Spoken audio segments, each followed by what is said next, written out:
You could hear them before you saw them. The growl of an engine that didn't sound like any factory car rolling off the assembly line. The smell of hot metal and burnt rubber mixing with the sweet scent of gasoline at the drive-in on a Saturday night in 1952. A beat-up old Ford pulled into the parking lot at Mel's Diner in Southern California, its body lowered so close to the asphalt it seemed to skim the ground. The hood was painted with flames, real flames licked in orange and yellow that looked like they were moving even when the car was standing still. Inside, a couple of teenagers grinned at each other, knowing they'd just pulled off something that their parents' generation couldn't even imagine. They'd built this car themselves, from the ground up, using parts salvaged from junkyards, borrowed money, and pure American ingenuity. But few remember what truly sparked this revolution, or how close it came to being shut down before it really began. To understand the hot rod explosion of the 1950s, you have to go back just a few years earlier, to 1945 and 1946. World War II had ended, and America was changing. Millions of servicemen were coming home, and they had something that previous generations of young people didn't have: mechanical knowledge, ambition, and a desperate hunger for freedom. These veterans had worked on aircraft engines, tank mechanisms, and military vehicles. They understood combustion, horsepower, and the sheer joy of speed. They'd also seen something else during the war: nose art on bombers. Pilots and ground crews would paint colorful designs on the fuselages of their planes, personalizing machines that were, by regulation, supposed to be identical. It was an act of rebellion wrapped in patriotism. When those men came home, they didn't lose that drive to personalize. They just found a new canvas: the automobile. In Southern California, particularly around Los Angeles and the surrounding desert regions, a scene was already developing. Since the 1930s, enthusiasts had been racing on the dry lake beds, places like El Mirage and Muroc, where the hard-packed earth provided a perfect natural racetrack. Organized by the Southern California Timing Association, or SCTA, these events were legitimate speed trials. But by the late 1940s, the media was painting a very different picture. Newspaper headlines screamed about the hot rod menace. Stories portrayed teenagers and young adults who modified cars as dangerous delinquents, reckless hoodlums endangering lives on public streets. The cars themselves, often old Fords and Chevys bought for cheap and stripped down for speed, became symbols of youth gone wild, lawlessness, and rebellion. The SCTA members knew this was unfair. They were serious about speed and engineering. They weren't criminals. So in January 1948, they decided to do something bold. They organized a car show. It would be held at the National Guard Armory in Los Angeles, and it would showcase their vehicles in a legitimate, controlled environment. They hired a publicist to help promote it, a young man named Robert E. Peterson, who had recently returned from the Army Air Corps. Peterson was in his 20s, entrepreneurial, and he saw something that others didn't. There was a hunger in America for this culture, and it needed a voice. While preparing the show, Peterson made a decision that would reshape American automotive culture. He decided to create a magazine, not just a show program, but a real publication dedicated entirely to hot rods and customization. He and his partner, Robert Lindsay, whose father had published magazines before, got to work. They needed a title that was direct, honest, and didn't shy away from the terminology that newspapers had used as an insult. On the cover of that first issue, published in January 1948, they simply wrote, "Hot Rod." Inside those pages, readers found something revolutionary: respect. They found technical articles about building high-performance engines. They found photographs of beautifully modified cars. They found a community being validated by print. The magazine was designed, as Peterson wrote in the editor's column, for those interested in automobiles whose engines and bodies have been rebuilt for better performance and appearance. It wasn't about breaking laws or street racing. It was about engineering, craftsmanship, and the American dream of taking something old and making it new, making it yours. Hot Rod magazine's timing was perfect. The first issue hit newsstands just as the post-war economy was booming. Young people, particularly in California, had money in their pockets for the first time since the Depression. A used car from the 1930s or early 1940s could be purchased for incredibly cheap, sometimes for just $50 or $75. And a whole ecosystem of businesses had emerged to support the modification culture.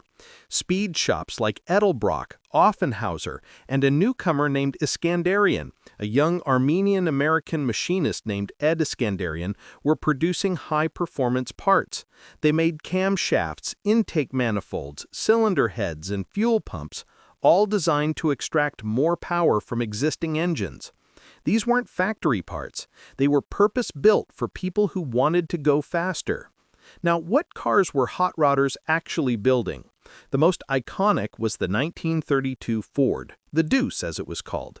With its simple, elegant lines and relatively lightweight body, it was perfect for modification.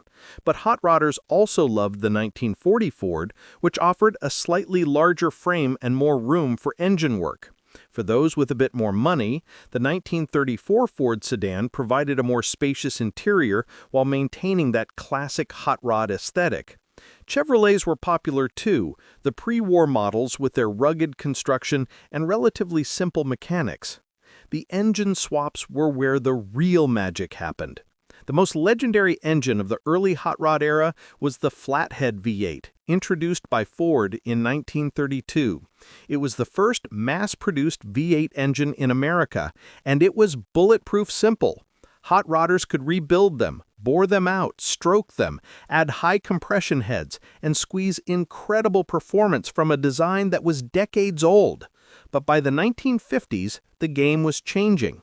Chevrolet had released its small block B8 in 1955, a compact, lightweight engine that could be modified just as easily as the Flathead, but with better efficiency and more raw potential.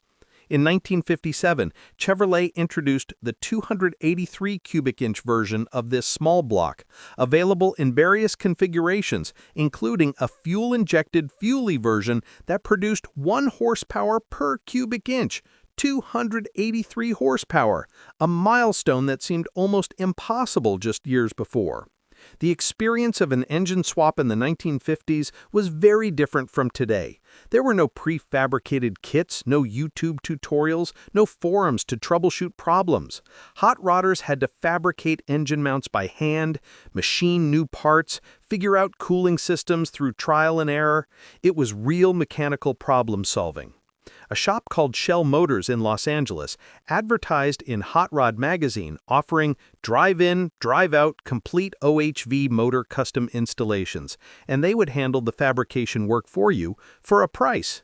For those with less money, the work happened in driveways, in borrowed shop spaces, in the back of garages. It took time, sometimes months, and it required friends, knowledge, and perseverance.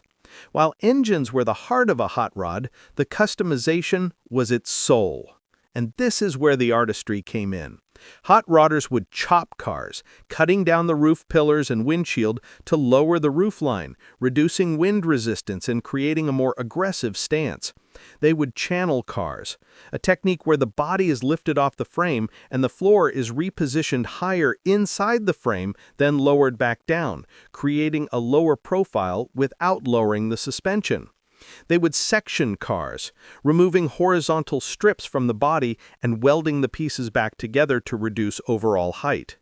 Each of these modifications required real welding skills, fabrication knowledge, and an artistic eye. But perhaps the most iconic customization was the paint job. And when people think of classic hot rod paint, they think of flames. The image that started it all came from a famous photograph taken on October 20th, 1938, by a photographer named Carroll. It captured race car driver Fred Friday hurtling through Gilmore Stadium with his car engulfed in actual flames following a fuel leak. Friday survived, the photo went viral before the internet existed, and it captured the imagination of an entire generation. The idea of speed so intense that it created flames was magnetic. When American servicemen came home from World War II, many of them had been exposed to nose art, the custom paintings on the front fuselages of military aircraft. These designs had been created by servicemen and civilian painters to express individuality and identify friendless planes. When these veterans returned to civilian life, they brought that same artistic sensibility to their cars. By the early 1950s, flame painting had become the signature of hot rod culture. But these weren't simple decals. They were hand-painted, brushstroke by brushstroke, by artists who understood how to make flames look like they were actually moving, even when the car was parked. One of the most legendary flame painters of the era was a man named Kenny Hodward, who went by the nickname Von Dutch. In the 1950s Southern California, if you wanted your car Dutched, custom pinstriped and flamed by Von Dutch, you joined a waiting list that sometimes had 4 or 5 cars ahead of you. Von Dutch was eccentric, unreliable in terms of showing up to work on schedule, but when he did work, he produced what one observer called real artistry in the finest. He would arrive at his tiny shop on an old Indian motorcycle, seemingly indifferent to the waiting customers, but once he settled in with his brushes and paints, the work was extraordinary. Other painters like Larry Watson created stunning designs, including the famous crab claw-style flames, a flowing, organic design that looked almost like lobster claws reaching towards the front of the car. Beyond flames, hot rodders experimented with every visual modification imaginable. They would add custom grills, swap headlights from different models to create unique looks, lower their cars until they were just inches above the pavement, and remove unnecessary parts, bumpers, chrome trim, door handles, to reduce weight and create a cleaner aesthetic. Every element was functional or had been removed in the name of function. A hot rod told the story of its builder's priorities: speed, handling, style, and the obsessive pursuit of perfection. If the hot rod was the vehicle, the hangout was the stage. In every town and city across America in the 1950s, there were places where hot rodders gathered. In Southern California, it was drive-in restaurants and diner parking lots. A place like Mel's Diner, or countless other similar establishments, became an informal meeting ground where hot rodders would park their creations, talk for hours about mechanical problems and solutions, and show off their latest modifications. The drive-in movie theater, which experienced explosive growth after World War II, more than 4,500 drive-in theaters opened between 1948 and 1955, became another gathering spot. Teenagers would arrive with their cars, show them off to their peers, and have a place to socialize and be seen. For many middle-class and working-class teenagers in the 1950s, a car was freedom. It was escape from the house, escape from parental control, a place to bring a date, a way to belong to a community. The hot rod culture provided something even deeper. It provided identity and purpose. For teenagers who weren't interested in sports, who didn't fit into traditional social hierarchies, the hot rod scene offered acceptance and a sense of accomplishment. You could be part of something. You could build something with your own hands. You could express yourself through automotive art and engineering. Car clubs formed, becoming increasingly formalized. One of the earliest was the Aces Car Club, founded in Bellflower, California in 1952. Club members were teenagers and young adults who had built their own cars or significantly modified existing vehicles. They wore club jackets, attended organized events, and represented their club with pride. The clubs provided structure to what might otherwise have been chaotic street racing. They organized meets, established rules, and created a sense of fraternity. Membership meant something. It meant you had proven yourself as a builder and an enthusiast. The club documented everything in photographs, and some of these photographs eventually appeared in magazines like Life, bringing the hot rod culture to mainstream America. For hot rodders, the ultimate expression of their work was speed. You didn't just build a fast car to look at it parked in a diner lot, you built it to race. and in the early 1950s, the venues for racing were emerging. The first organized drag strip in the United States opened on June 19, 1950, at the Orange County Airport Auxiliary Runway in Santa Ana, California. Founded by C.J. as Pappy Hart, Creighton Hunter, and Frank Stillwell, the Santa Ana Drags revolutionized drag racing. The strip had timing clocks so racers could get accurate times for each run. There was a pit area, restrooms, a concession stand, and grandstands for spectators. It charged 50 cents for entry, both spectators and participants, with 10% of the gate going to the airport owner. Between June 1950 and June 1959, when it was forced to close due to local pressure, the Santa Ana Drags hosted thousands of races and became the birthplace of organized drag racing in America. Pioneers like Art Chrisman, Don Yates, Calvin Rice, Joaquin Arnett, and George "Ollie" Morris became the first professional drag racers in America, establishing records and developing the techniques that would define the sport. But racing wasn't limited to designated strips. Some of the most prestigious and dangerous racing happened at places like Bonneville's Salt Flats in Utah and the dry lake beds near Muroc, California. These vast, flat expanses of hardened earth provided a perfect natural racetrack, and they attracted serious speed enthusiasts from across the country. In 1950, a hot rodder named Bill Lakes drove a homemade roadster to Bonneville and set a new record of 146.36 miles per hour. It was an incredible achievement for a home-built car, and it sent a message: you didn't need unlimited factory resources to go fast. A dedicated amateur with mechanical skill and determination could build something that could compete with anything else on the Salt Flats. Street racing, of course, continued despite the danger and illegality. Teenagers would find empty roads or parking lots at night and race each other in impromptu quarter-mile sprints. The practice was dangerous, illegal, and it contributed to a rising number of accidents and fatalities among young people. By the early 1950s, concerns about hot rod-related accidents were very real, and they fueled the narrative that the hot rod culture was inherently dangerous and antisocial. Parents worried about their children. Police departments pushed back against hot rodding. Insurance companies raised rates. The National Safety Council announced its official disapproval of drag racing. Here's where the story takes a crucial turn. In 1951, a man named Wally Parks became the editor of Hot Rod magazine. Parks was a former military tank test driver who had served in the Army during World War II. He was a genuine speed enthusiast and a believer in organized racing. He understood that the future of hot rodding depended on changing public perception, and he realized that the best way to do that was through legitimacy, safety, and organization. In 1951, Parks established the National Hot Rod Association, the NHRA, with the explicit goal of creating order from chaos. The NHRA would establish safety rules, standardize competition, provide insurance, and work with local authorities to create sanctioned drag racing events in controlled environments. It was a brilliant strategy. Get young people off the streets and into organized racing on proper tracks. The first official NHRA event took place in April 1953 in the parking lot of the Los Angeles County Fairgrounds in Pomona, California. It was a massive success.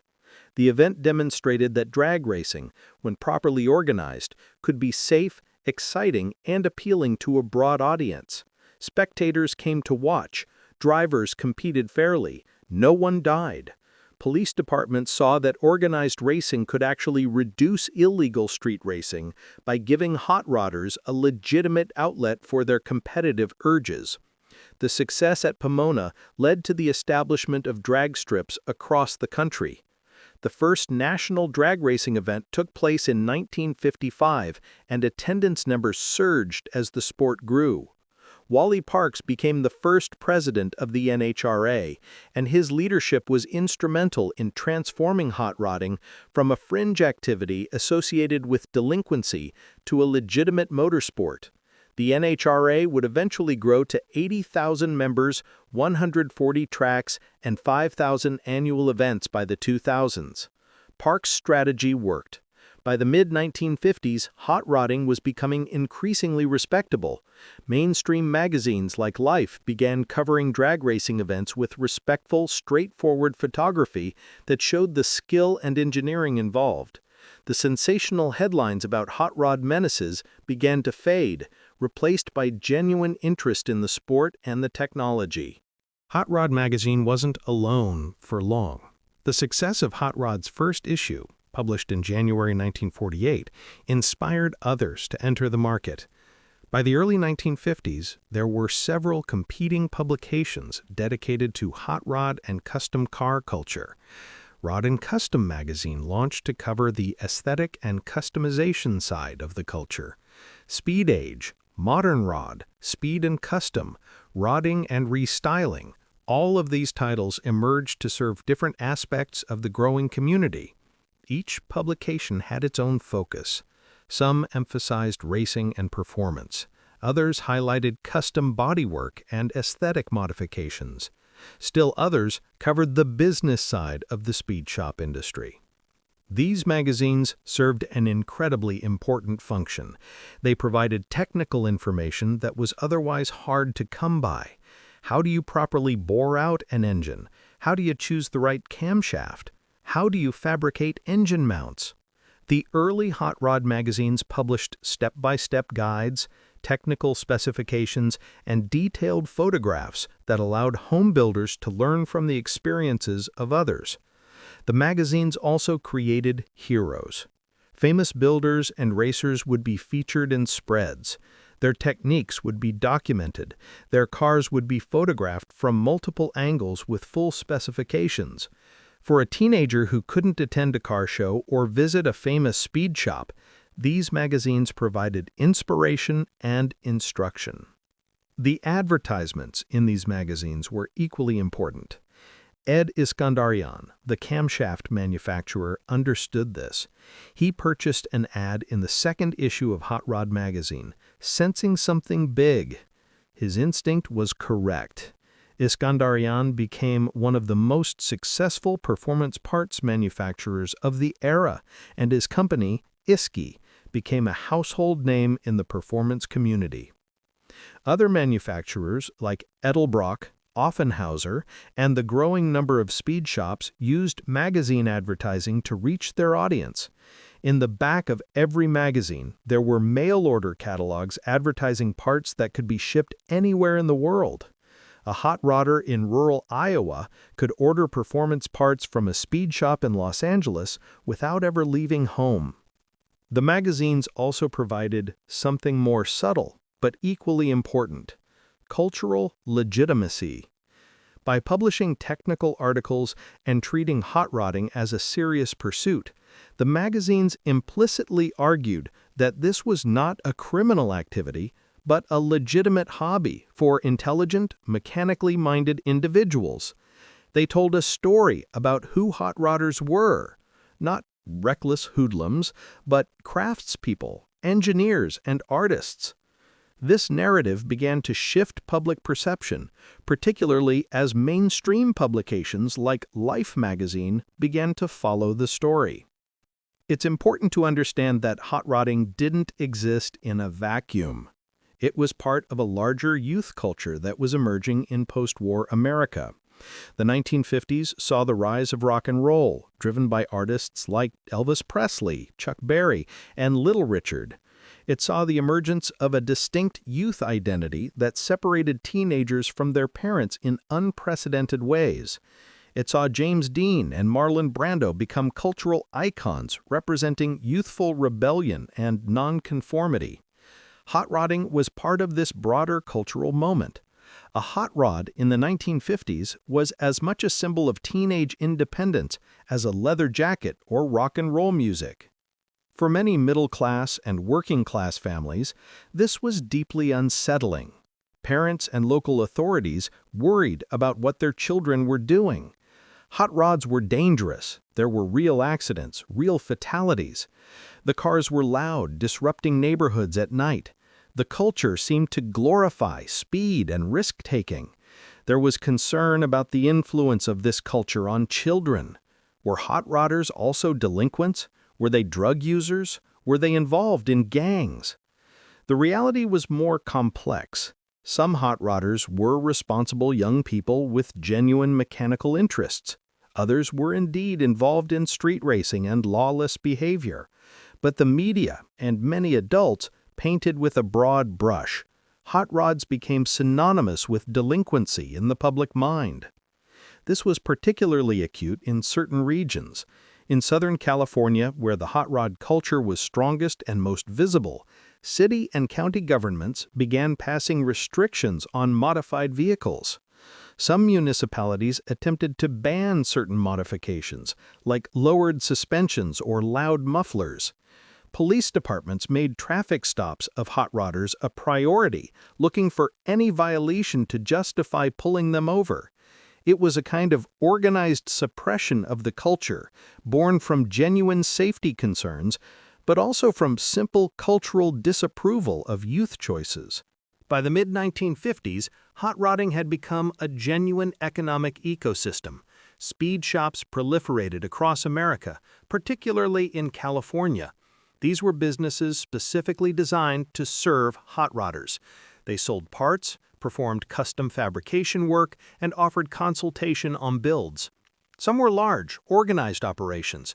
Others were small, operated by a single mechanic or a small group of friends who had turned their passion into a business.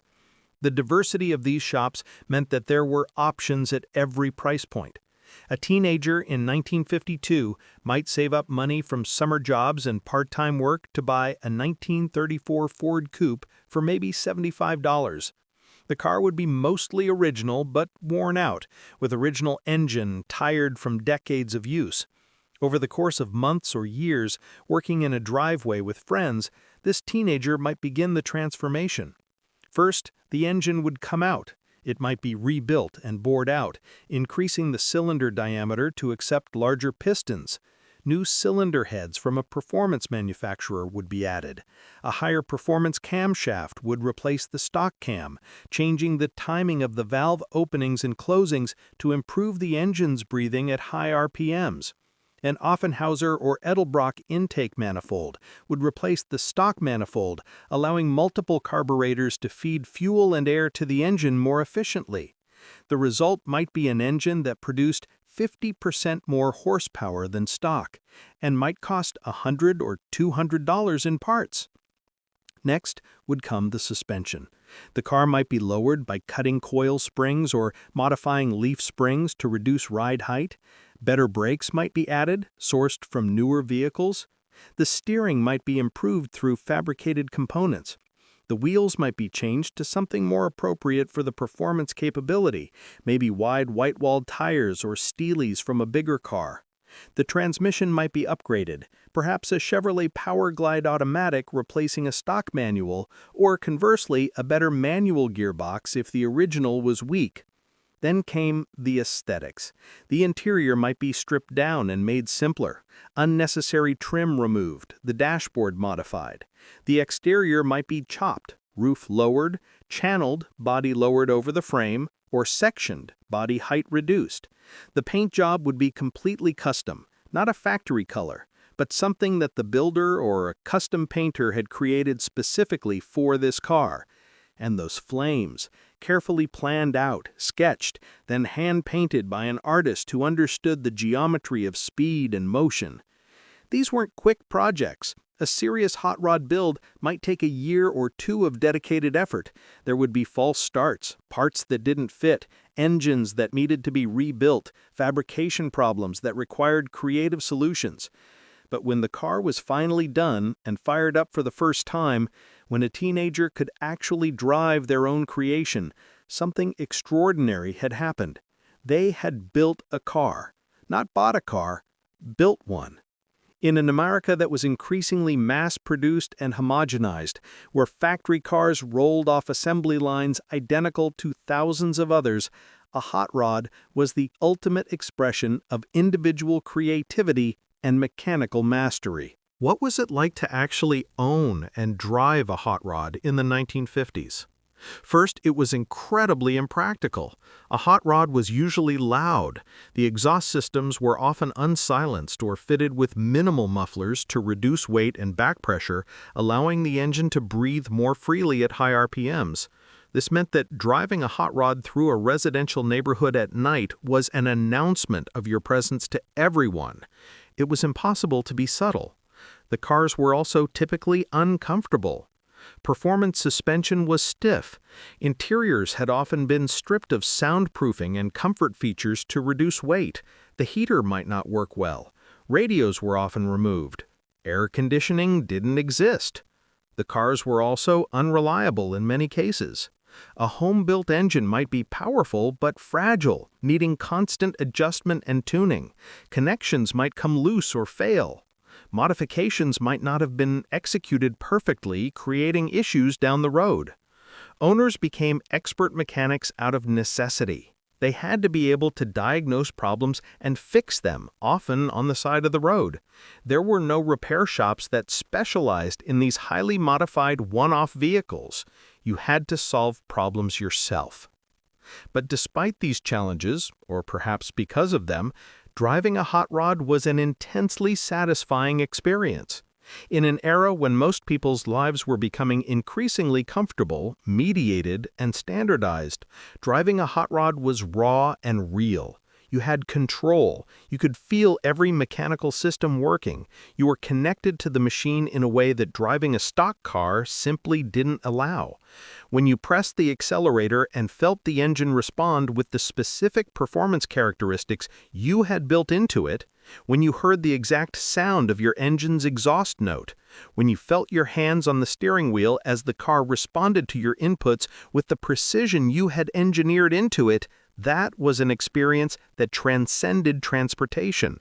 It was art and engineering combined. By the mid-1950s, opposition to hot rodding was intensifying.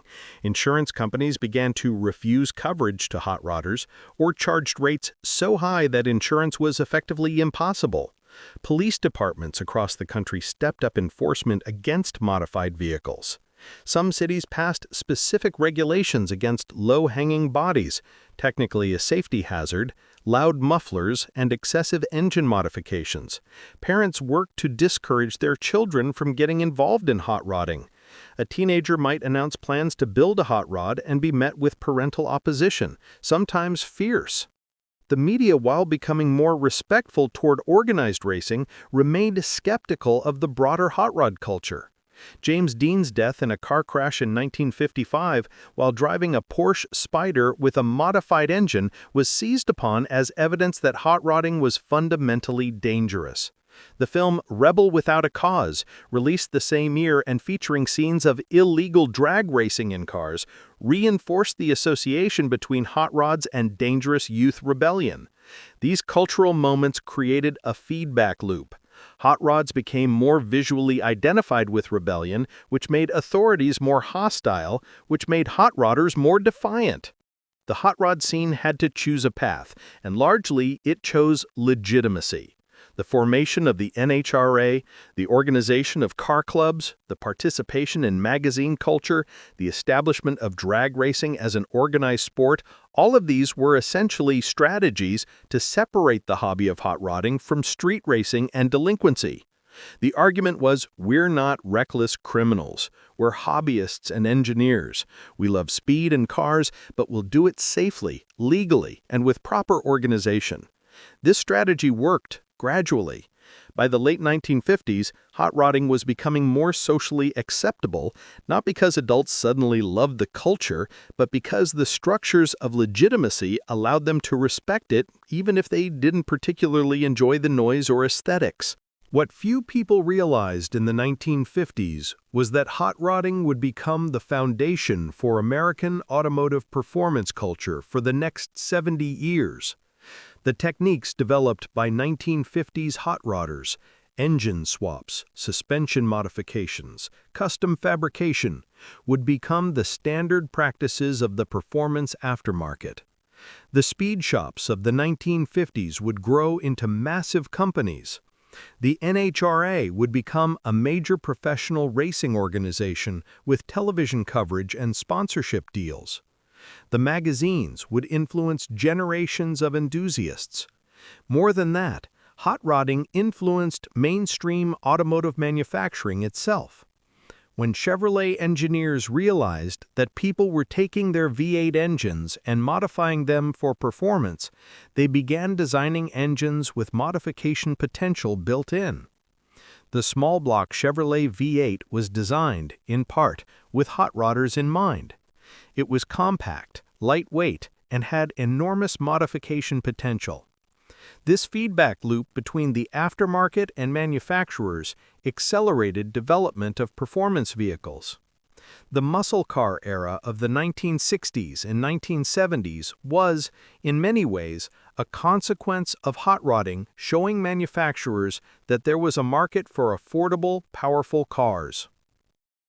For individual hot rodders, the accomplishments were more immediate and personal. A teenager who had built a hot rod had learned engineering. They had learned to solve complex mechanical problems. They had learned metalworking, welding, fabrication, and artistic design. They had proved something to themselves and to their peers, that they could take something broken or discarded and make it into something powerful, beautiful, and individual. In a homogenized, mass-produced America, that was profound. The community aspect of hot rodding cannot be understated either. Car clubs, speed shops, drag racing events, and the culture surrounding magazines created genuine community. Teenage boys from different economic backgrounds, different schools, different neighborhoods could come together around a shared interest in cars. They could form friendships that lasted decades.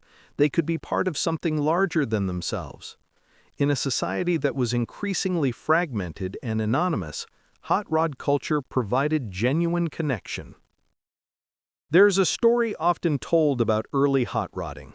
A young man, maybe 17 or 18 years old, had saved money for 2 years to buy a beat-up 1934 Ford. For months, working in a driveway with borrowed tools and help from friends, he modified and built it. He spent everything he had on parts and labor. When the car was finally complete, late one night in the driveway, he fired it up for the first time and heard the engine roar to life. It was faster than he'd imagined. It was louder. It was his. He sat in the driver's seat, hands on the steering wheel he'd wrapped himself, and tears ran down his face. It wasn't just a car. It was proof that he could do something extraordinary. It was freedom. It was identity. That moment when a self-built machine comes to life for the first time, was what hot rodding in the 1950s was really about. It wasn't fundamentally about breaking rules or rebelling against authority, though some of that happened. It was about taking the materials at hand, old cars, salvaged parts, borrowed tools, and transforming them through intelligence, creativity, and hard work into something beautiful and powerful. It was about proving something to yourself and to your community. The hot rodding culture of the 1950s didn't invent individualism in America, but it did create a specific expression of it. The idea that an individual working with community could take discarded materials and transform them through technical knowledge and artistic vision into something personal and meaningful. That's why hot rodding survived. That's why nearly 70 years later, people still build hot rods in driveways and garages, still paint flames on the hoods of old cars, still search junkyards for rare engine blocks. The specific cars and the specific engines change, but the fundamental impulse remains. And that's why even now when you see a hot rod, lowered to the ground, flames licking along the hood, engine growling with purpose, it still represents something powerful. It represents the American tradition of taking the old and making it new, of building with your own hands, of expressing yourself through mechanical art. That tradition began in the 1950s, in the garages and driveways and drive-ins of post-war America, and it never went away.